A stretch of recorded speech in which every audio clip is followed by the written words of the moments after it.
आज का वीडियो थोड़ा सा अलग है। आज मैं आप लोगों को जो कहानी सुनाने जा रहा हूँ वो सुन के शायद बहुत लोगों को ये विश्वास नहीं होगा, लेकिन this is fully based on my real experience.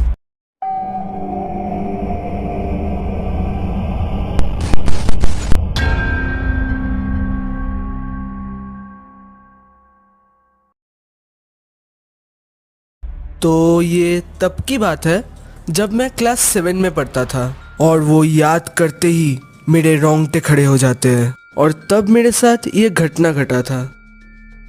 उस टाइम मैं उतना समझ नहीं पाता था कि ये क्या हुआ मेरे साथ, लेकिन मैं जितना बड़ा होता गया मुझे ये धीरे धीरे समझ में आया, और वो याद करते ही मेरे रोंगटे खड़े हो जाते हैं।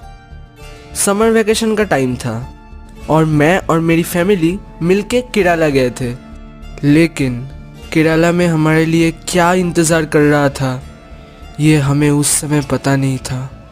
और अगर हम लोग उस रात अपनी आंखों से वो नहीं देखते तो शायद हम भी कभी भी ये यकीन ना कर पाते। केरला में हम लोग अकेले नहीं थे, हमारे साथ 3 फैमिली और एक गाइड भी था। हमारा केरला का ट्रिप बहुत अच्छा चल रहा था, लेकिन फिर आया हमारा ट्रिप का लास्ट स्पॉट, और वो था कोवलम बीच।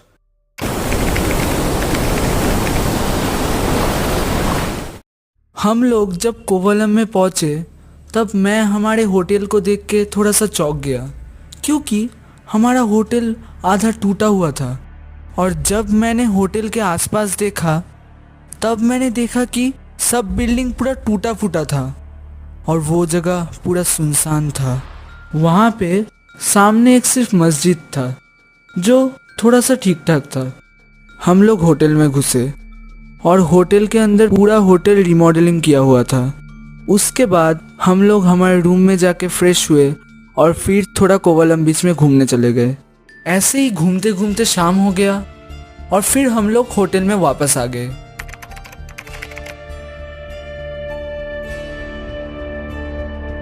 होटल में आने के बाद मैं थोड़ा फ्रेश हुआ और फिर मैंने रेस्ट लिया, लेकिन कब मेरा आँख लग गया मुझे पता ही नहीं चला।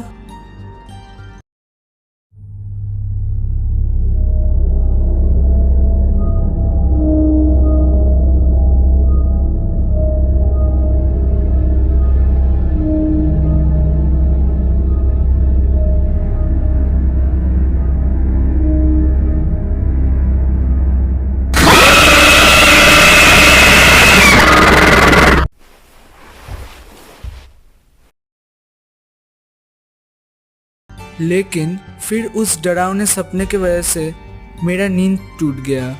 पर मैं उस सपने के बारे में उतना नहीं सोच के होटल के कुछ बच्चों के साथ खेलने चले गया। हम सब ने डिसाइड किया कि हम लोग लुका छुपी खेलेंगे। मैं चोर बना था और मैं छुपने का जगह ढूंढ रहा था। और फिर मुझे याद आया कि होटल के पीछे का एक बंद सीढ़ी था जहाँ पे हमारा जाना मना था, और पता नहीं क्यों मैं वहीं पे ही गया, और शायद वही मेरा सबसे बड़ा गलती था। मैं छुपने के लिए पीछे की सीढ़ी से उतर ही रहा था और तभी मैंने एक धुंधला सा रोशनी में किसी इंसान का परछाई को देखा। वो परछाई उस धुंधली रोशनी में भी इतना साफ था कि मेरे को लगा वो कोई होटल का स्टाफ होगा। और उसको देखते ही मैं भाग के अपनी रूम की तरफ जा रहा था, और उसी समय मेरा दोस्त जो लुका छुपी में पुलिस बना था उसने मुझे देख लिया, और मैं ही आखिरी में बचा था। तो गेम ऐसे ही खत्म हो गया। मैं अपनी फैमिली के साथ डिनर करने गया था, और उस टाइम में बातों बातों में उस बंद सीढ़ी के बारे में बात उठा, और तभी मुझे पता चला कि वो सीढ़ी हमेशा बंद रहता है और वहाँ पे कोई होटल का स्टाफ का भी जाना मना है और कोई जाता भी नहीं है। और ये सुन के मैं फिर सोच में पड़ गया कि अगर वहाँ पे होटल का स्टाफ का भी जाना मना है तब मैंने जिसको देखा वो फिर कौन था। यही सोचते सोचते मैं खाने के बाद फिर उसी सीढ़ी पे वहाँ पे गया, लेकिन इस बार बहुत ढूंढने के बाद भी मुझे कोई नहीं मिला और वहाँ पे कोई चीज़ भी नहीं था जिससे वो परछाई पड़ेगा। और फिर मैंने ये सोचा कि अगर सच में वहाँ पे कोई होता भी तो इतना कम रोशनी में किसी का परछाई दिखेगा भी कैसे। और इसका जवाब शायद मैं भी कभी भी नहीं दे पाऊंगा।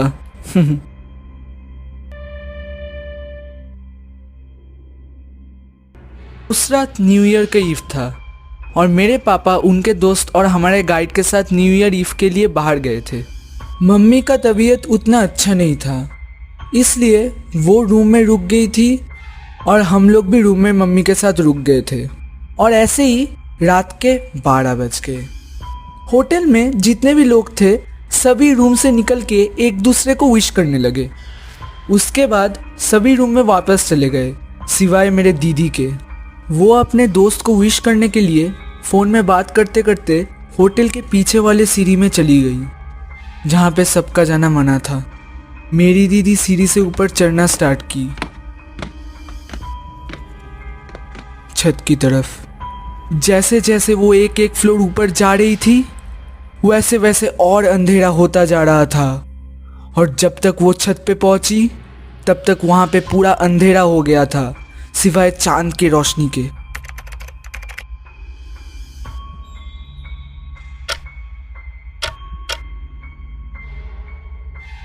मेरी दीदी ने चांद की रोशनी पे किसी का तो एक परछाई देखा। मेरी दीदी जब उस परछाई की तरफ और बढ़ने लगी तब उसने देखा कि एक लंबी बालों वाली औरत चांद की तरफ देख रही थी। मेरी दीदी थोड़ा और आगे बढ़ने लगी, छत के गेट के सामने गई और देखी उस औरत का बाल इतने लंबे थे कि उसका बाल की वजह से उसका पूरा शरीर ढक गया था। मेरी दीदी को लगा शायद वो औरत भी इस होटल में रुकी थी। और जैसे ही वो उस औरत को बुलाने जा रही थी, छत पे कदम रखने जा ही रही थी,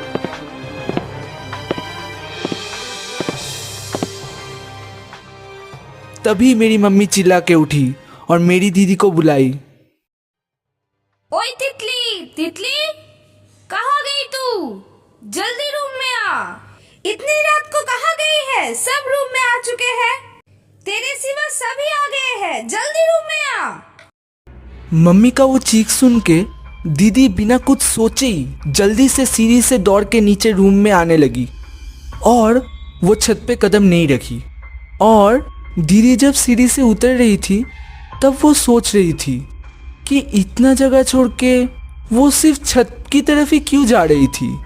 और फिर मेरी दीदी को लगा कि कोई उसको छत की तरफ से बुला रहा है। तितली, है तितली, कहाँ जा रही है? इधर आ, मेरे पास आ। लेकिन मेरी दीदी उतना सब कुछ नहीं सोच के रूम की तरफ जाने लगी क्योंकि मेरी मम्मी कॉन्स्टेंटली चीख रही थी। मेरी दीदी रूम में जाने के बाद मेरा मम्मी का पहला शब्द था कि सब लोग कब तक आ चुके हैं? सिर्फ तू ही नहीं आ रही थी, हर टाइम प्रॉब्लम क्रिएट करती रहती है, गधी बच्ची। मुझे ना बहुत अनईजी सा लग रहा है। मेरा तबीयत भी ठीक नहीं लग रहा है।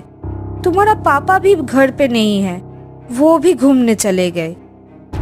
इसलिए तुम मेरे साथ ही रहोगी और कहीं नहीं जाओगी। ये सुनने के बाद मेरी दीदी बाथरूम में फ्रेश होके बाथरूम लॉक करके सोने चली गई।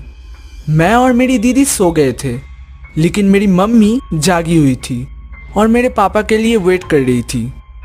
ऐसे ही वेट करते करते मेरे मम्मी का कब आँख लग गया मेरे मम्मी को पता ही नहीं चला। और तभी मेरी मम्मी को एक सपना आया। वो सपना बहुत अजीब था।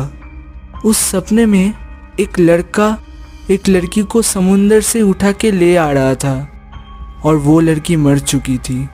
और बात और भी अजीब हुई जब मम्मी ने रियलाइज़ किया कि मम्मी ना उस लड़के को जानती थी और ना उस लड़की को। फिर वो सपना देखते ही मम्मी का नींद टूट गया और नींद से उठ के ही मम्मी ने जो पहला चीज़ देखा वो था कि कबर्ड पूरा खुला था, लेकिन मम्मी ने तो वो बंद करके सोया था। फिर मम्मी को नज़र पड़ा बाथरूम के ऊपर और वहाँ देखा कि बाथरूम का दरवाज़ा पूरा खुला था और बाथरूम का बल्ब बहुत बुरी तरह से फ्लिकर कर रहा था। मेरी मम्मी बहुत डर गई थी और तभी डोर में नॉक हुआ।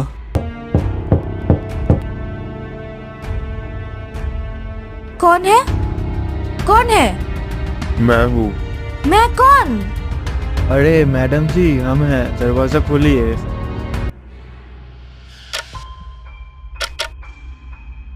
फिर पापा अंदर आए। पापा ने सब कुछ अनदेखा करके फ्रेश होने चले गए क्योंकि पापा बहुत थक गए थे। और ये सब देख के मम्मी ने भी पापा को कुछ नहीं बोला इस बारे में। फिर पापा सोने चले गए। मम्मी भी सोने चली गई थी, लेकिन मम्मी सो नहीं पाई क्योंकि मम्मी को लगातार लग रहा था कि मम्मी, पापा, मैं और मेरी दीदी के अलावा भी उस रूम में कोई था।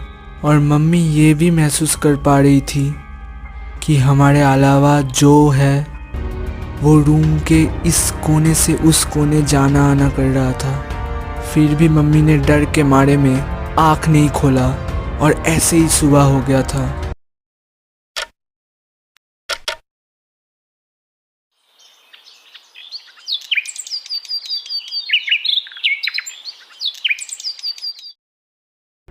और धीरे धीरे मम्मी को रूम में वो प्रेजेंस भी महसूस होना ख़त्म हो रहा था।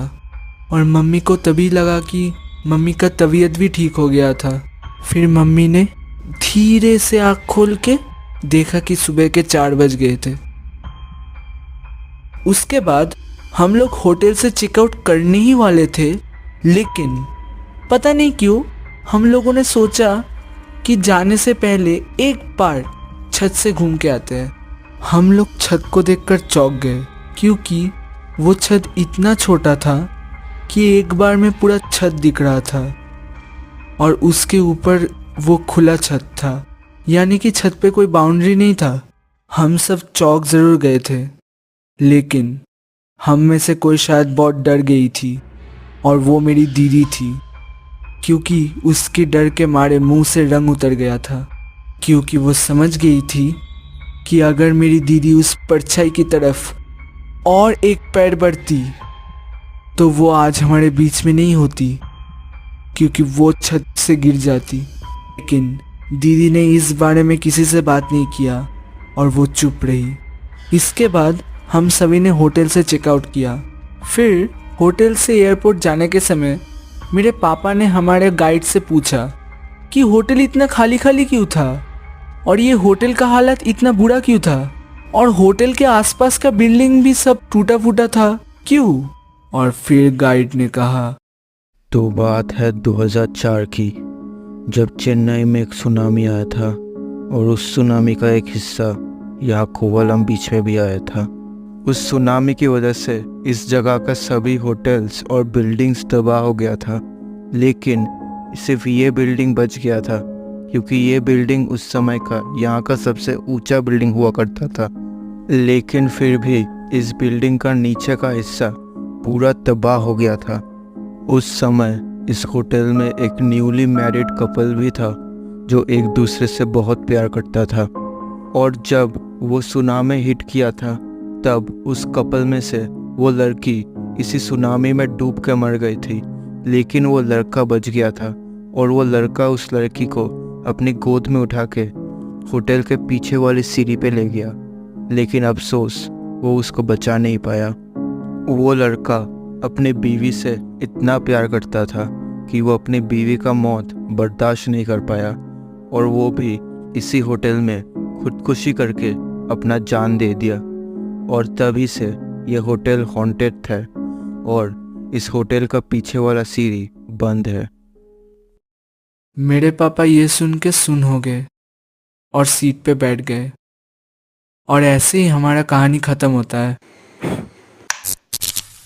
अगर आपको ये वीडियो अच्छा लगा तो प्लीज़ लाइक कर देना, जिससे हमें थोड़ा मोटिवेशन मिलेगा। और अगर आपको ऐसा ही हॉरर स्टोरी ये सुनना है तो वीडियो में कर दो 200 लाइक। 200 लाइक का टारगेट है गाइज। अगर पूरा हो गया तो next video paranormal activity part 2।